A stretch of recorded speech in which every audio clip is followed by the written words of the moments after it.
abarimu abanene b'esukuru eri ya Riomego amo neri ya Gekonge bamanyikete buna Wilson Amenya na boigo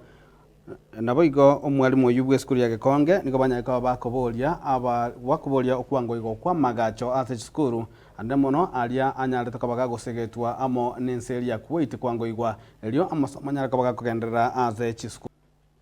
buna twansire tamu ya kabiri nabondaga niko tebanga abana mbase tukoswali tukoria Jumatatu tariki 28 abona enkorwa obosemia gocha sabaibuli bali abataraleta abana ase esukuru yaitu ya Riomego ngamwayerere abana babuna bachete tukoria Jumatatu Jumatatu butuko mbaswete preps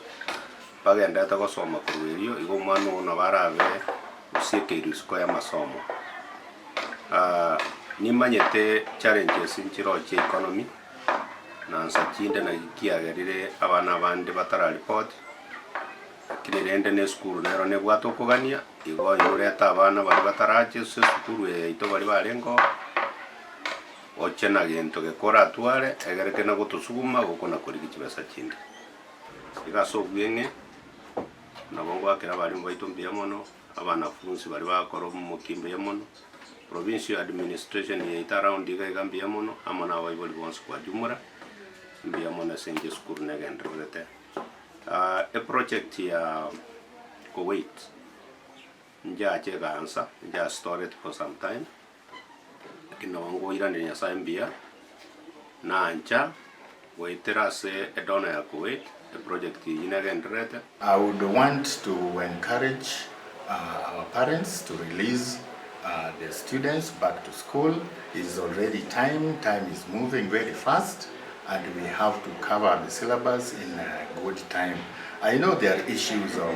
fees not being sufficient, but let us not keep students at home because of fees. The little you have, let us have you paid so that the students